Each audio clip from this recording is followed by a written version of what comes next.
Good morning, everyone. Let me first thank the University of the Philippines Open University, Dean Primo Garcia, the Faculty of Management and Development Studies for the Diploma in Land Use Planning for this opportunity to share with you. Let me share the screen now. This morning, I'll be speaking on public spaces, design management and maintenance post-pandemic, but actually we need all of the spaces in the new normal and even before the new normal. The reality of the 145 or so cities and the 1,500 or so towns in the Philippines is that we have a lot of built environment, but we have an obvious lack of parks and open space. We don't have laws stipulating a proportion of open space to built up spaces, and that's why we have the reality as evidenced by this aerial image of Metro Manila, which is 613 square kilometers and 12.8 million residents. There's an obvious lack of parks and open space. The situation is similar in Metro Cebu, and in fact, all of the other metropolitan conglomerations in the Philippines. Metro Cebu has close to 3 million population, but very few parks or an open space system. The Philippine national government's Build program for infrastructure has allocated 165 billion US dollars from 2017 to 2022, but the priority are big ticket projects like highways, bridges, ports, airports, subways, and the like. But we need to recover and develop open space and parks for refuge, relief and refuge. But we also need to build infrastructure for alternative modes of transportation to allow people access to these spaces and to prepare for future pandemics and potential disasters we are prone to in the Philippines. To show you a comparative comparison of open space to built-up areas from around the world, Rizal Park in Metro Manila is only 58 hectares, serving 12.8 million residents. Of course, you have 25 hectares over in Quezon City, in the elliptical circle, but that's about it. While in New York, its Central Park is 315 hectares, serving only 8.5 million residents, but this does not include the over 2,000 additional park space and park connectors in the 5 boroughs of the city. So in fact, New Yorkers are actually close to a lot of public space and parks within walking distance or easy transit distance to these open spaces. In Singapore, where I lived for 12 years, I was never far away from an open space. In the central area, Singapore has 101 hectares in the gardens by the bay, but along with 60 hectares in Fort Canning Park, and I lived right beside Fort Canning Park, and all of this serving only 5.7 million. And this does not include the 320 other parks for a total of 2,500 hectares, giving Singaporeans 5.8 square meters of public parks and open spaces per person, while Metro Manila has only 200 or so hectares of open space, giving 0.2 square meter public parks and open space per person, and Cebu is much less at only a half, at 0.1 square meter public parks and open space per person. The goal is really to provide a minimum of 5 square meters at least per person in Philippine cities and towns, and with access to a park within 10 to 15-minute walk from home or work, as in Singapore or New York City and most progressive urban areas around the world. But the problem is we can't, in the Philippines, even if we had these parks, we can't get to this park because of traffic, which is actually not a problem, just a symptom of the larger problem of a lack of a comprehensive transport system that gets people and goods from place to place. But we have to remember that we start and end all of our commutes by walking, yet we invest very little in infrastructure for pedestrians and bicycles. This is the reality of the Philippines today, a total lack of space for people, pedestrians, and non-motorized transport. But how can we walk even if we had sidewalks when Our sidewalks are used for everything else, but for walking. They are used as parking lots for tricycles, for cars. I wish for a future where pedestrians have more rights than SUVs. Even trucks use sidewalks for parking, and we use it. A lot of our commercial establishments usurp the spaces for livelihood, for selling, for eating. And even if we had sidewalks and pedestrian infrastructure, they are very notoriously badly designed. You have to be a mountain climber to be able to cross a lot of our avenues and highways and roads.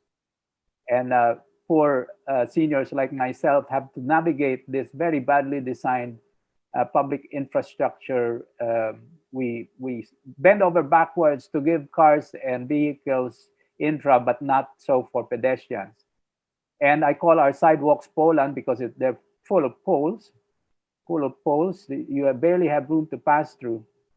So there's really no space for pedestrians in our cities and towns. And even the Avengers have taken over our sidewalks. This is the Avengers car wash in Manila near UST. We even have stainless steel sidewalks, wonderful for PWDs, but if you notice, you can't use the rest of the sidewalks. And this has a lot to do with design. And it's unfortunate we spend a lot of money, but the design is flawed, or we lack the capacity in a lot of our LGUs or service providers for design in urban design and landscape architecture, which has to be addressed. And this is a real picture where the schoolgirl doesn't know how to get down, and the matron doesn't know where to pass. So we have this reality in our towns and cities, and this has to be addressed. After giving talks like this and having done a lot of public space and parks in other countries, like in Singapore, we've managed to convince a lot of LGUs and private corporations to invest in public space and interconnectivity. These are examples of the projects we've had in Singapore in streetscapes and national parks. Of course, for everyone who has visited Singapore, it's wonderful in terms of connectivity, transit, and pedestrian systems. We designed a good number of the parks for the National Parks Board. This is an example of a small park in Chinatown, Telo Ayer Green, which we designed, all designed by all Filipino staff that I have we had in Singapore at the time. And this is another Hinhin Nature Park in Bukit-Timah, which is a disused quarry, and we converted it to a public park beside the residential district. So from your condominium to this park is only 5 minutes. So we've done a lot of work for in terms of parks for Singapore, but we've also done parks in China, in Malaysia, in India. So we managed to convince a lot of LGUs, or a good number of LGUs and institutions in the Philippines, and I'll show you some case studies of what we've already accomplished. We've been the consultants for the Makati CBD pedestrianization and open space improvements in the last 20 plus years. The Makati CBD started as a modern alternative to Central Manila, but it was car-centric at the start. And so in the 1980s and 1990s, it became very difficult to cross from Salcedo Village to Legazpi Village. And we were part of a team that looked at the urban design and improvements. And we're now continuing and still continue to provide for interventions to allow for pedestrian at grade, above grade, and below grade connectivity for the entire Makati CBD. And we managed to reduce the amount of travel time, that means pedestrian access time, that used to be half an hour just to get from Legazpi's village to Salcedo Village, now down to 5 minutes just by walking. So in the last 20 years, we have completed and designed and completed 1.1 kilometers of elevated walkways, 0.6 kilometers tunnels, and 7 kilometers at-grade sidewalk improvements for the entire Makati CBD. With Masaya, which is the Association of Building Owners in Makati, in collaboration with the government, spending 650 million over 20 years to improve connectivity for pedestrians and access, which has allowed the CBD to retain its premier position as a central business district of the country. And about 10 years ago, we looked at Yala Avenue, which had already, all the trees were dying and the pavements were starting to get cracked. The trees were dying because of the compaction of the root systems, because of the pedestrians, thousands of pedestrians walking over the sidewalk. And we found about 12 different types of paving in use. And the trees were in the middle, reducing capacity of pedestrians to use the sidewalks. And we did the designs, and we actually implemented it. 2 kilometers of Ayala Avenue has now been retrofitted with new pavements of granite, with the planting of native trees on the side, and with the sidewalk cleared of any obstructions, which leads to better carrying capacity. So Masaya spent over 200 million for the 2 kilometers on both sides of Ayala Avenue, and we have now completed also Paseo de Rojas and other main arteries of the CBD, including in association with Locsin Partners, the overheads as shown, because the sidewalks in Legazpi and Salcedo villages were originally meant for residential areas and did not have the capacity at grade level. But the new buildings now love this because it connects to directly to them. We've also found a lot of areas in Makati that were originally designed for cars and not for people, like this intersection where you had to cross close to you had to walk over 70 meters just to get to the other side. And we found that this is a situation in a lot of intersections. So what we have introduced are what we call urban patios, which are bulb outs that do not compromise the throughput of vehicular traffic, but it improves pedestrian connectivity, and you now have to just cross 1/3 of the original distance just to get from side to side. This is also speed table, and we tried it out in 3 intersections just as an experiment to be able to prove the concept works. And people love it because the pedestrians that can now cross without having to step down.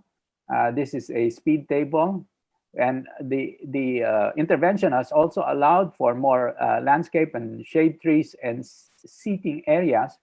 So it's been so successful. We are doing another 6 more intersections and plans for another dozen or so to create urban patios for the entire Makati CBD. And we won an award from the Design Center Philippines last year for placemaking. So it's much used and much loved now, and we are turning Makati CBD into a pedestrian paradise.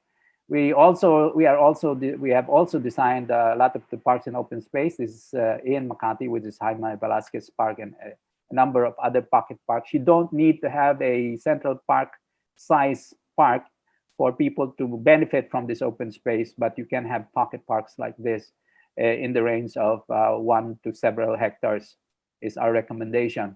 In Ortigas CBD, we're doing the same as consultants for their pedestrianization and open space improvements, because this is the reality in Pasig. When you get down from EDSA, you have sidewalks where you literally have to walk sideways to pass.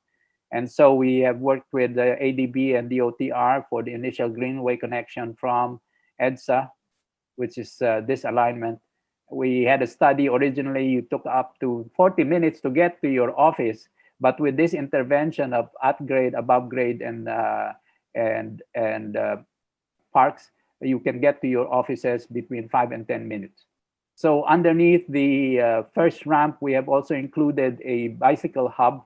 And this is a requirement for people going to work in bikes. You get all sweaty and you need a place to be able to take a shower and put your bike things in lockers and to park your bikes. So this is hopefully will be constructed next year. We got hit by the quarantine and pandemic. Hopefully this will push through.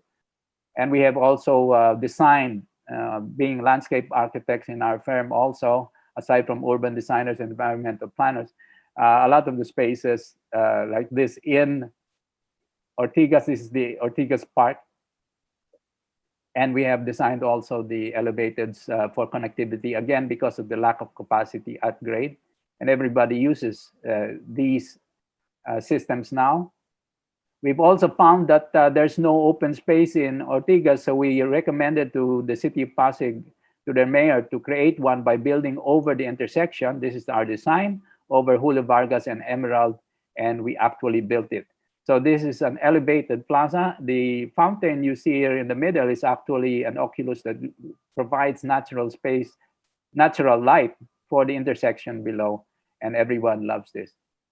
This is the Ortigas elevated plaza. And of course, Pasig is one of those cities that has implemented bike lanes, and with a lot of experimentation, we're trying, they have a new transport office which is enforcing this. Right beside the Central District, around the University of Asian Pacific, we are embarking on the Pearl Walk project to provide connectivity and pedestrian sidewalks, because the sidewalks had been taken over by cars and bikes. That's before, this is after. Hopefully this will be constructed next year also, once we get enough space and funding from the city of Pasig. And we're turning this, we found that we could park on-street parking for all of these cars, still with the original capacity as what they've done here, but gaining back all the pedestrian sidewalk space. So all the way to the central core of CBD. We've also been involved in Rojas Boulevard retrofit. The Baywalk had been damaged in a huge storm surge about 10 years ago, and we were asked to provide urban design and landscape architecture working with the DPWH for both sides of Rojas Boulevard. And you see the serration here in the planters is not just a design affectation, it's actually part of our design to assist in the absorption of the energy of the storm surges. So landscape architecture and urban design is not just aesthetics, it's really understanding the requirements of open spaces and designing a lot of technical things to achieve the goals of functionality as well as aesthetics. So this is before, and this is after. This is one of the first projects in the Philippines that has dedicated bike lanes and jogging paths. And we also found about a dozen statues of past presidents and luminaries in Philippine history that were already covered up, and nobody could see them. So we provided each of one of them little piazzas. And this is part of placemaking and making, giving distinctiveness to all of these spaces that are tied to our history and to the people that provided for all of the inspiration that we are trying to teach our kids. We were also involved in the ASEAN Plaza and CCP Esplanade, and that's the completed for the current mayor. And this is Rizal Park Master Plan. And this is Baguio, an intervention we had hoped to present to the DOT and to the mayor, but got hit by the quarantine. But our most successful project has been Iloilo Esplanade. We were taken here about 7 years ago by Senator Drilon and found that, which is just a dike road, and we were asked to turn it into Esplanade. We had 3 stakeholder meetings. We designed it in 3 months, constructed the first phase in 8 months to the cost of 65 million pesos for the 1.2 kilometers. And it is now the face of Iloilo. And we're now in phase 9 of the system. The Ilonggos love this. They've taken over all of the spaces. And Iloilo has become the bike capital of the Philippines and a pedestrian connected place. We're also doing recovery of the public realm in the Center Historic District, as well as the City Hall area. So a lot of these interventions is possible, and we can prove that it can be done. Not just it's not just a reality for progressive cities. We can do this in the Philippines, designed by Filipino urban designers and landscape architects. And here, the Aquino Boulevard, finally, the last project, we were able to convince DPWH to give 40% of the road right of way to pedestrians and to bikers. And that's how it looks during Bike Day. So Iloilo has now 8 kilometers of bike network. It is the pedestrian capital, and they've even added artistic touches to the bike racks, which is now in 50 places in Iloilo. And Iloilo is the poster child for bike connectivity and pedestrian connectivity in the Philippines. And hopefully, this example can be followed in all of our towns and cities. So thank you very much. Firstly, I'd like to thank the UP Open University for hosting this seminar and for inviting me to share our experience in Cebu City. I was given the task to discuss about mobility in Cebu, connecting spaces, the Metro Cebu mobility in the new normal. However, I just have to present a disclaimer that so far there has not been any plan yet or concrete plan yet to proceed with the Cebu's mobility. What is in the on the table is actually the plans for the old normal, but that's not bad because actually I want to show you at a later time that firstly, Cebu's mobility in the new normal should be similar, if not the same as that of the other cities in the Philippines. The problems and the solutions that we will have will be the same all throughout and even in the whole world. There's no difference, and the difference that might be will be minimal.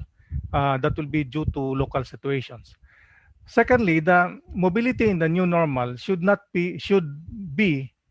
been in the old normal. In other words, uh, what we are trying to see now is actually that this that we are in a situation that we realize that what is in the old, the problems in the old can actually be solved and can apply to the new normal. If we look at the shift in interest now, no, emphasis on the two modes of transport in the Philippines, most especially in Manila and also in Cebu and the other cities and municipalities of the Philippines, we can see the bike and the bus that are actually promoted and advocated. But if you look back in time for the last 2 decades, people and we have been advocating for biking as part of our mobility to the government, of course, to the private sector. But for we have not done any concrete policies that goes to this, no. But because of the pandemic, cycling has already been advocated. The government has already issued some policies that will promote biking all over the country, and even in other countries, even in those countries where biking is a primarily mode of transport, they have expanded in their bike lanes and in their policies for biking. Same with the bus. If we can remember a few years back, and even within the last 10 years, there were two bus rapid transit that were proposed in Metro Manila, one in Metro Cebu. For Metro Manila, the Quezon Avenue and the EDSA BRT were proposed, but these were not.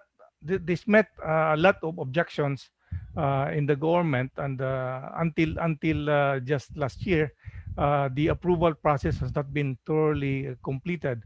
But we now look at Metro Manila after the pandemic, and we can see that we have the EDSA carousel that's already working here. And if you look at all the pictures of the EDSA carousel, it actually looks like the EDSA BRT as proposed a few years back. So both of these will show us that the modes of transport that we were presenting before, which were which were not recognized, were actually the solutions that might be happening in during the pandemic. And we have to agree that whatever happens when we are in a crisis are actually the optimum. These are the optimum solutions to our transport problems. Now we go back to Metro Cebu. If you all of us or many of us would know how Metro Cebu looks like. It's different from Metro Manila. Metro Cebu is linear in shape. There's only one direction where there's the main connection between the cities and municipalities of Metro Cebu. And you can see that the central area, Cebu City, Mandaue City, and Lapu-Lapu City is where the origin and destination numbers are very high.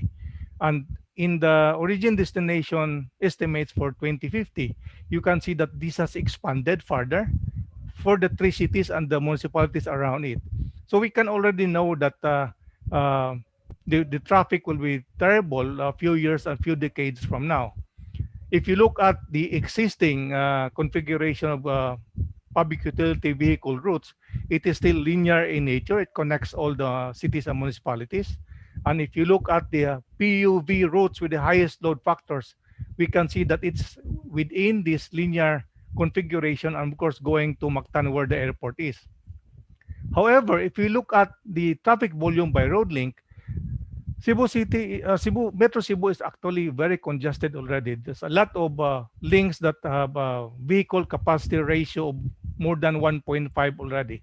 Of course, there are still some uh, links that have a VCR of less than 1, but most of the links already in this area, in this entire metropolis, is more than 1.2, more than 1.5, and more than 1, more than 1.5. That means that metropolis itself is really very congested already. But however, if you look at the existing public transport system, especially up to a few years back, these are the existing ones that you can see more in Metro Cebu. It's a sad fact that for so many years, so many decades, while Manila has been advancing in terms of bus transportation and in terms of rail transportation, Metro Cebu has been consistently staying with the jeepneys until a few years back when the buses starts coming in. But even until now, there's really little bus systems in Cebu, and the Cebu Bus Rapid Transit is one which was proposed but is still in the works. The problem is that we planners, especially transport planners and mobility planners, we always talk about this. We talk about congestion, we talk about so many cars, we talk about so little space, when in reality, what we should talk about is actually this. We should talk about how the commuters come from their houses, from their residences in the morning, going to work, and how they go home in the afternoon. This is the reality not only in Metro Manila and Metro Cebu, but all over the Philippines. And this is the reality in many countries in the world. We talk about this, but actually what we should talk about is this. So what are the three items that I would like to share to you as a proposal on how we can move forward, especially post-pandemic? First and foremost, I believe that there's a need to refocus on land use and mobility synergy. I think most of us planners always think about the connectivity of land use and transportation, but seldom do we really take action on how we can actually plan for this. Even in our curriculum right now, and in the discipline, the educational disciplines, we separate the land use discipline from the transport discipline, and that is something that we need to really look into. If we look at this particular graph, this is the graph of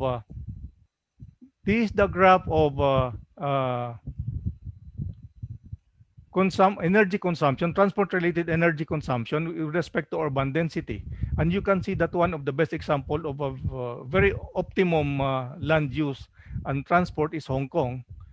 Very, very dense, but you have a very good, very, very low energy consumption as compared to the other extreme, which are the cities, particularly in the US and Northern America. Well, their topography is very, very flat. Their skyline is very flat, and they use a lot of cars, and you have a lot of energy consumption with a very low urban density. Next is we look at not only dense. No, sometimes we say that dense is bad, especially now that we are in the pandemic. However, we look at density in terms of uniformity also, because most of the cities in the world actually look like this. And even Metro Manila and Metro Cebu look like this. This is Jakarta. We are actually, if you look at our skyline, it looks like this as far as density is concerned. But if you look at other cities in the world that has a very good uniform density, London, for example, and another another city that I can cite is Barcelona. We can see that the population is actually evenly distributed. There might be some highs and lows, but density is more or less distributed over the entire city. But in most cities, capital cities in the world, Manila, Jakarta, and other developing cities, it actually looks like this in terms of population density. So we have to refocus our planning methodologies. Will take years and decades in order to rectify this. Thirdly, we have to again refocus on our zoning practices. Most of our zoning practices is actually trying to separate retail, office, residential, commercial, industrial, and so on and so forth. That's how we do it in our city planning and development offices, in our zoning divisions. We try to divide the city into particular. Sometimes we divide metropolis. Like for example, this city is a bedroom city. This city is the commercial city. This city, and that results to transportation being created in between cities, particularly because we created very far apart land uses and land or zoning restrictions. I think we need to go into multi zones, multi-use zones, and we go into uh, transportation oriented development, such that we will minimize transfers of people between one zone to another. So this is the first, no. The second is to free and diversify streets. This is just a proposal which we hope will gain traction, that the most desirable mode of mobility will be walking, and then cycling and other non-motorized modes. We call this now as active transportation.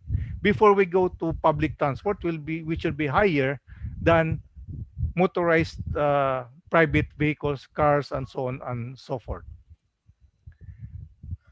We have to free and diversify streets by actually making it optimal in terms of carrying capacity. We have bus rapid transit that can actually carry 93 persons on that small space, whereas the rest of the vehicles there's on this road are actually one person capacity cars. We have to revise this. We have to change our outlook in terms of how we use our streets all over the country and in our particular cities and municipalities. We have to diversify states, and we will know that these are the actually the savings that we will have if we are going if we always have the driver alone cars. If we are diversifying into carpools, that will relieve it by 55%. By bicyclists will relieve it by 93%, and if you encourage walking, that will free our streets by 99.9%. Lastly, we have to look at the planning of in mobility and transportation to make it environmentally friendly. This is just to show you both sides of o- of the the picture. One is on the environmental side at the top in terms of carbon emissions, and the other one on how we use space, road space. If you look at this, you will see that cars, private cars, and even the upcoming new cars actually takes up a lot of space as compared to public transport, trains, bus rapid transits, buses, bicycles, and walking. If I may be allowed to suggest, actually, I really would really propose that we have to look into our, especially in our curriculums for land use planning and transportation. We have to admit that we usually try to separate these two, but I think that we really need to improve on this to have our land use planning curriculum uh, to have it contain some transportation subjects, and for transportation planning to have it contain land use subjects. I remember a few years back I was asked by the Department of Transportation to help in planning for Pasig River, the Pasig River transit, and I said, could you please give me the CLUPs of the municipalities where this Pasig River transit will pass by? And then the person in charge asked me, what is a CLUP? So can you imagine that our transportation people do not even know what a CLUP is? No? And just on the other side also, uh, our land use planners also sometimes does not know what origin destination is, and what capacity is, and what passenger per hour per direction really means. So I hope that this talk could encourage us to look into this, so that we will be able to look at transportation and mobility in our metro cities in the future. Thank you. Um, Good morning, everyone. I've graduated from UPLB Economics, and so I owe it to you, to UP, to give back. But just be patient with me with this talk. So, all right. So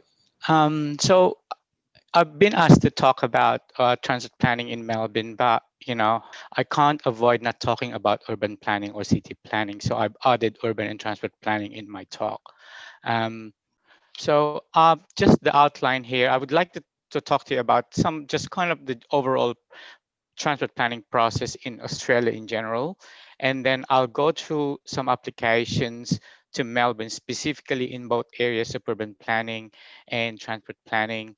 And then, some lessons as well that we learn from this practice, and then probably just some few examples of what we've done in COVID-19 response. Um, there are a lot of similarities with the past two speakers. So hopefully, we can get some consistency of messages here. Um, so for the context, Melbourne is a very, it's an it's a big city. It has a 5 million population with about area of 10,000 square kilometers. So if you look at our density, it's about 500 per square kilometers. And if you think about that, Pasig, for example, is about 200 or 24,000 per square kilometer. So it's 47 times denser than Melbourne. And so that's a big challenge for Melbourne. How do you support that kind of sprawl? As you say, there's one center and there's a big sprawl. So the population is, as I said, 5 million. That's about 40% of Metro Manila's population. But the area is about 16 times bigger than Metro Manila. Um, this is the map of Melbourne, and you can see the city is somewhere near the opening of that water, which is called the Fort Phillip Bay. And you can see the blue lines there are all our heavy rail. So they are the backbone of our transport system. And then the rest are a mix of, bus routes and tram routes. Um, our tram routes is the longest in the world in terms of routes. Uh, but if you can see our mode share, it is a highly car dependent city, 70% by cars and 9% by public transport. And if I combine walking and cycling, that's about 20%. So relatively good in terms of walking and cycling. And I think it's also brought by certain provision of public space that's available. Um, Public transport is highly subsidized. So public transport is owned uh, by the government. It's operated by the private sector. And we basically have an agreement with them to operate it a certain level of quality of service, and in return we'll pay them something. And we only get about 30% of um, of recovery from fares. The travel is very picky. If you can see the map, there's one center in the middle, and so every morning, all walks of people traveling to work to CBD, and the same way in the afternoon. So it's very picky between 7 to 9 in the morning and about between 3 to 6 in the afternoon. This graph, I just wanted to share with you how Manila, and so you can see Manila and Melbourne here and how it compares. So the gray one on the left side is really a combined walking and cycling. The yellow one is our public transport mode share, and then the blue one is private vehicles. So again, this is similar to the earlier graph that was presented, that you can see, the likes of Los Angeles with a huge private motor vehicle mode share. What we're trying to do is to actually increase the gray and the yellow. We have to promote active travel, and that's walking and cycling. Let's increase those mode share of those grays and increases those yellows as well, and try to reduce as much as we can on cars. I mean, we cannot completely remove it because there are certain trips that's just suitable for car driving, and some certain needs as well, like, older population or people who cannot access public transport, or he cannot cycle or walk. So there are certain needs that we need to meet as well. So I want to go through very quickly. I know there are a lot of students here in the audience as well. I think you probably have seen some of this process everywhere and maybe in your courses as well.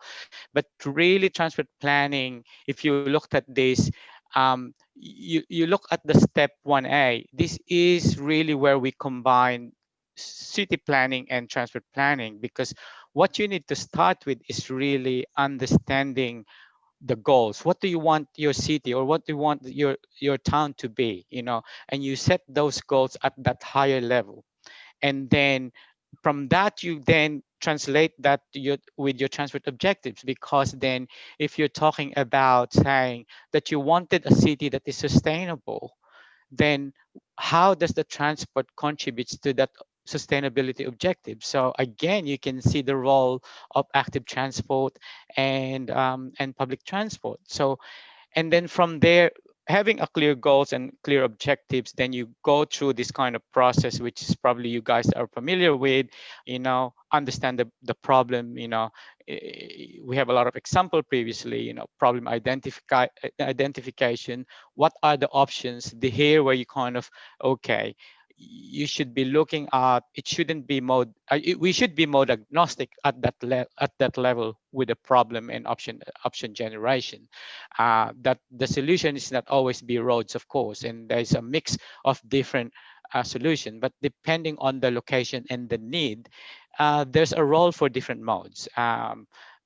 Roads will always be needed in kind of rural areas where we give them better access, but doesn't have the density to be served by high capacity public transport.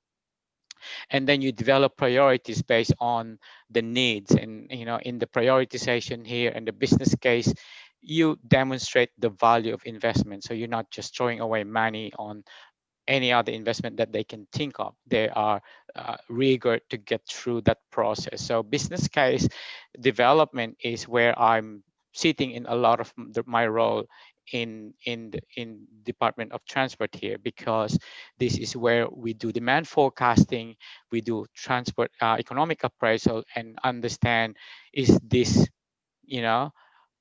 project will give me value for money? Is every dollar that I put in, how much dollar would I get back? And that's the kind of process. And throughout this process, the evidence and the feedback process is going to go through all the way, and it's an iteration of the process that we need to go through. So a lot of practice are done this way, and this is just the way it was presented in the planning process in Australia. But you can see that that's how we should be doing. What do we want from our city, and you came from that kind of view, and how do you get there? And this is where the thinking process should come in terms of when you're thinking about planning for your city, and particularly for transport planning. So when we apply that for urban planning, that process, when we apply that for Melbourne, we have what we call Plan Melbourne. And again, we need to understand the current and future challenges of the city, and we need to say, what is it our vision for the city? And Plan Melbourne says we want a global city of opportunity and choice. So it's still very vague at that level, but you can see that that will be translated in a more detailed as you go further. And that's the one that gives clarity about that vision. Transport is an enabler of that. How do you provide that kind of opportunity and choice? So again, it could be an opportunity and choice in terms of jobs and services, and then how does transport connect them. Um, the basic principle then that supports this vision is what we call the 20-minute neighborhood.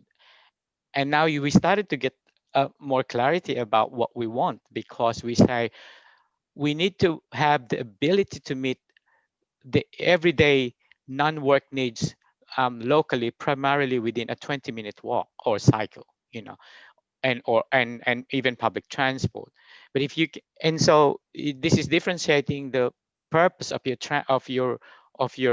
trip, because work trip has always been, can't be provided within a 20-minute walk because of the type of mix of jobs that is suitable for you. But it could potentially be done in a high density cities like Metro Manila and Cebu. Uh, if we're able to provide those mixed use development as not as was shared again earlier about separating different land use. It's about mixed use development in an area, so that could potentially be achievable as well. But for Melbourne it is hard because it's not dense, it's not a density. And so what we're trying to do is your normal shopping or doctor's appointment or going to the park, those are the things that or to school, those are the things that should be able to meet by a travel within a 20-minute walk or public transport. There are few challenges that current and future challenges in Melbourne. And again, this is a challenges that probably common for every cities, population. you know our population will grow as a certain numbers. For Melbourne, we know that in our forecast that our population will grow to about 8 million by 2050. So already that what you're planning for. If we're going to be at 10 million by 2050. So if I know that we will double our population from today, then we need to be able to understand the needs for those population. Jobs, that we will be creating another 1.5 million jobs. Uh, and the workforce is changing and the nature of job is changing. So we need to understand and look ahead in terms of what does it look like, what does it mean. We need to house them as well. And so housing them and different changes in your demographics, Melbourne's challenge is about aging population. And so the mix and the type of housing is going to be very different. You might have a single room close to a lot of facilities that senior citizens can access, uh, and then transport. The city transport network will need to cater for the 10 million more trips a day, which is in our estimate it will increase of about 80% more than what we have today. And if this is what you need to cater for, how do you plan for your transport network?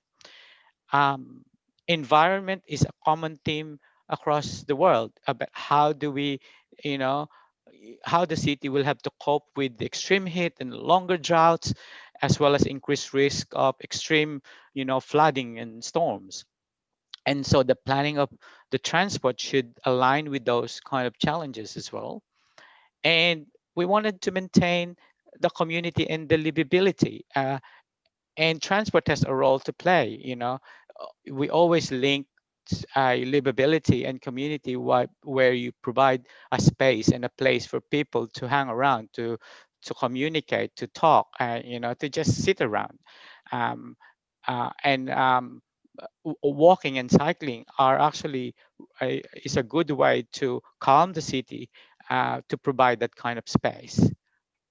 So the plan Melbourne has, it's a much detailed, we have 9 principles that would guide the policy. We developed 7 outcomes, and 32 directions and 90 policies. So this is where the translation of the vision to actual policy directions that comes from the Victorian government and then each department then plans their own that is consistent with these principles and outcomes and directions. So for Department of Transport, taking that Plan Melbourne into consideration, we need to have then a specific plan for the transport network, and we kind of specify what are the outcomes that we wanted for transport. And I just highlighted one here, and there's a lot of um, a lot of transport outcomes.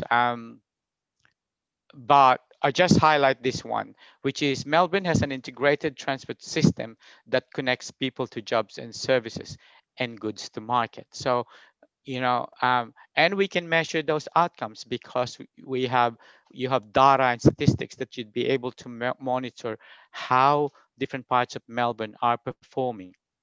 But uh, there are directions and policies that I could cite, such as improving transport in Melbourne's outer suburbs, improving local travel options, and to support the 20-minute neighborhood, which means actions and policies would be creating pedestrian-friendly neighborhoods, creating network of cycling links, improving local transport choices. So there's a lot of policies that sits under those different policies and directions.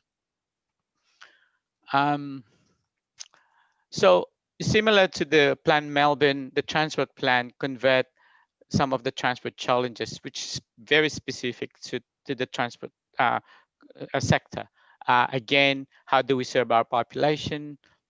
How we work, live, and travel are rapidly changing. So, challenges in terms of, right now in Melbourne and other cities where there's more part-timers, for example, people are living differently as well, and they travel differently. And those are changing, and there's a lot of um, disruptive technologies that would change the way we do things as well. And I will touch on that later. But if you think about, micromobility, those are the things that would change the way we travel, and it's also affect our choices where we want to work and where we want to live. And transport system needs to keep up with those demand and those changing travel patterns. And then in this year, we added about how do we contribute to the recovery from the impact of coronavirus, and that actually accelerates some of the same policy directions, but it's actually was just given an extra emphasis because they think that we are actually in the right directions, talking about walking and cycling and public transport, because they are the one that is needed beyond, or post-pandemic. This is just the seven, what we call the 7 strategic directions that we have that guides our plan. So support all journey and users, and so that means depending on geography and the type of trips, you need to provide different type of service. Enable new travel patterns. This is what I was talking about. How do we maximize the value of new technology and disruptive technologies? How do we incorporate that in our transport plan? And that is similar to the third one, which is maximizing the opportunities created by the technological advancement.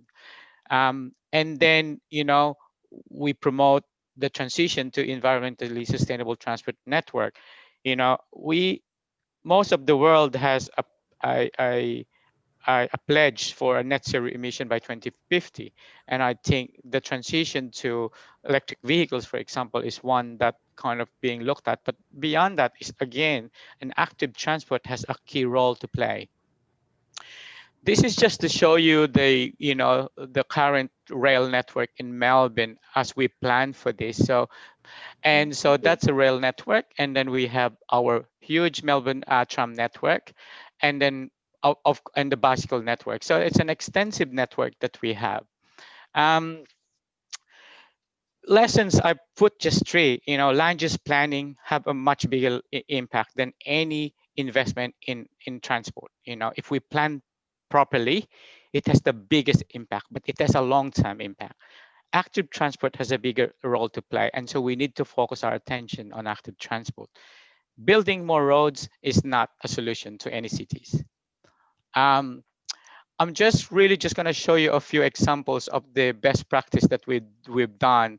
Um, on the bottom here is transport pricing, which basically what of the things that we've done in Melbourne is to provide a discount on the off-peak, on the inter-peak period by 30% on fares, so that you encourage people to ship. So that's a good way to kind of remove the congestion in the morning and afternoon peak. You know, closing some of the roads for it could be temporary, it could be permanent, but closing some of the road sections or a lane. In this case, this is really taking that road, and it is a temporary one that was put, but now it's becoming a permanent on some streets in Melbourne. This is, you know, this e-scooter is becoming more and more apparent in the streets. So we need to provide some policies and space for them as well, because there are some good options for them as well.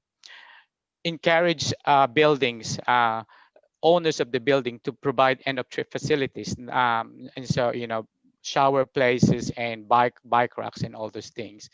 And supporting work from home. In Melbourne, we are supporting a policy of encouraging people to work 2 days at home and 3 days in the office when post-COVID.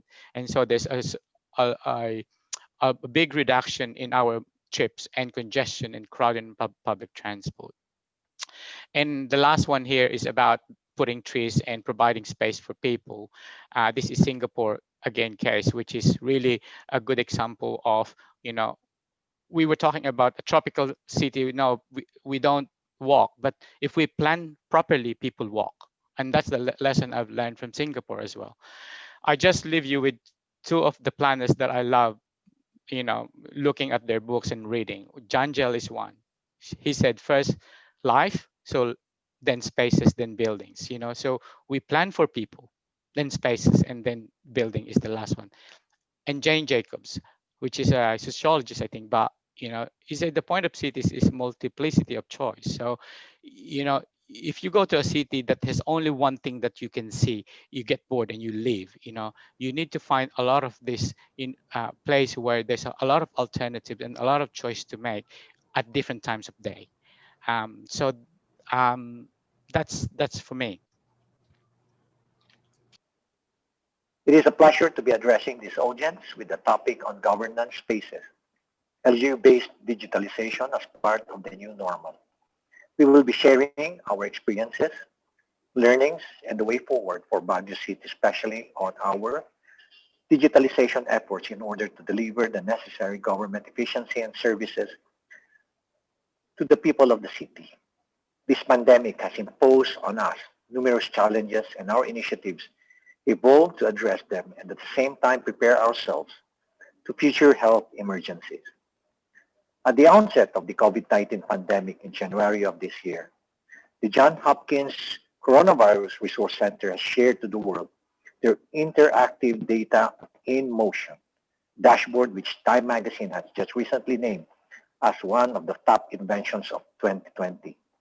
It became the go-to data source of practically the entire world on tracking the spread of the disease around the world.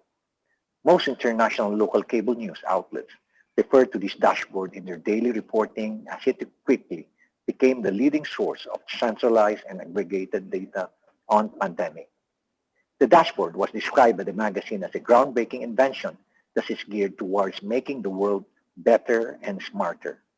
Here we have proof of the capability of digital information system to support and consolidate big data, provide near real-time service, and serve as an extraordinarily transparent and free information source that could be used by anyone for their response efforts. Behind the dashboard was a multidisciplinary team who shared their expertise with the goal of informing people, keeping them safe, and working for the greater good. Corollary to the map and of equal use and importance would be the analytics, which presents the summary overviews of how the spread is proceeding through graphs and diverse visuals. There couldn't have been a better near real-time source of information at the time, which many countries organizations, and even individuals, referred to especially when there was initially a dearth of data. For our response efforts to be truly strategic and effective, we localized and scaled information at the level of the city and integrated it to our efforts in combating the virus. We have thus developed the Baguio City's contact tracing e-system, which has for its part a data collection tool, a geographic information system or platform, and a link analysis application. The GIS platform is used to report COVID-19 cases in the city by location. This map pulls in information that is gathered and consolidated in the COVID-19 data collection tool and then used to perform link analysis. Decision support maps, such as the one on the lower right, are also developed. This heat map shows the present distribution of total confirmed cases across our city as of December 14, 2020. Of particular importance are the specific communities with yellow and blue circles, as they indicate a higher number of cases as compared to the rest. The map shows that communities that are of high population density, as well as geographically nearer to the central business district, have higher recorded cases. Our responses or strategies are thus guided by this information. The city administers a dashboard in our official website, which aside from the GIS map, reports on the daily case statistics as well as the utilization rate of our health care facilities, as the healthcare carrying capacity sets the limit to our decision. This data has served as our guide for the expansion and integration of all health services and infrastructure in the city, in order to provide us a wider latitude of freedom for an eventuality of widespread infection, or to be ready for the possible consequences now that we are implementing a slow, safe, and sure reopening of our economic activities and tourism industry. The GIS database capability to store and display information about all cases in the city has decidedly eased the management of clustered positive cases, as well as to track its spread across specific geographical areas. We have developed strategies to respond accordingly to the situation, the location and environment where the cases are tracked. Targeted lockdowns, quick contact tracing team deployment, containment measures, and community relief responses have been initiated as guided by this wealth of information derived from this system. To track the progress of our response effort, we combined geospatial information with analytics to guide the national and LGU strategic action plan. This is a plot of the daily projected COVID-19 cases against that of the actual cases, starting from the first positive on March 23 to November 17. The red upward curve on the graph indicates the projected cases without intervention, and the blue line shows the number of actual daily cases. The first phase of the National Action Plan was implemented on March 25, 2020. The objective of NAP1 was on saving lives while sacrificing our economy. We started the implementation of the second phase of the National Action Plan on July 2, 2020. NAP2 this time aims to sustain local health capacities while working towards economic recovery. Between March 25 and July 2, you can see that we have managed to keep the infections at a very low and manageable level by way of extreme restrictions. We started easing restrictions with NAP2 and work on the slow and gradual recovery and reopening of our business activities, and in October 1, marked the reopening of Baguio to tourism for Northern Luzon. Positive COVID-19 cases increased when we have implemented the gradual reopening, and 80 to 90% of these cases were because of our relentless contact tracing with expanded testing efforts derived from our analytics. For GIS practitioners, we have come by this statement, and time and again, especially in this pandemic, it is being validated. Indeed, we have or we can map the phenomenon. If we can measure its progress and well as our response efforts, then we can manage the situation. Digitalization is not so much about the technology, but about how technology delivers the efficiency and benefits to the people who need it most. Any conversation on digitalization, therefore, must always include the people who put in the necessary leadership to use the technology as a decision support system. Our digitalization efforts is deployed by people and made for people. Baguio is a proof of this interaction in real time, and the pandemic has put a spotlight into it. Right now, the world is looking towards the deployment of the COVID-19 vaccine, and I see digitalization again taking a central role in the distribution of vaccine, not only on the world stage, but on our local population. May I wrap up this presentation with how Baguio is preparing for this transformation to a smart city and how digital technology will play a major role in this effort. A smart city is defined as a city where information is available and where people are able to use that information. A smart city optimizes scarce resources and improves the quality of life. Even with the setbacks brought about by the pandemic, the city gathered more resolve to become a smart city by 2022. We are currently developing the Smart City Command Center, which is worth 200 million pesos. And right now, it is actively engaging with stakeholders and technology partners to put flesh to this digital platform. This will be the first smart city platform in the entire country. Connectivity will play an important role to this endeavor. Thus, we entered into a MOA with the Department of Information and Communications Technology to address this challenge. We are actively pursuing partnership with digital developers, and the Baguio in My Pocket application will soon offer digital access to government services and transactions, information, emergency and calamity notifications, as well as real-time communications, including smart mobility, smart transportation, smart agriculture, smart economy, and smart creativity. The TPAS will soon allow real-time notifications and tracking and monitoring of cargo movement across provinces and cities in the country. Digital data collection or digital data collection, analysis, and mapping has proven to be our best methodology in our contact tracing initiative. All this will be supported by a geospatial platform.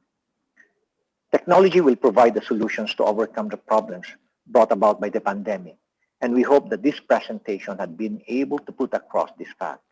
In our goal to heal as one, we need to work as one, and in order to bring us faster and closer to the new normal, technology and digitalization would be the vehicle for this. Maraming salamat po sa inyong lahat. Mabuhay po kayo.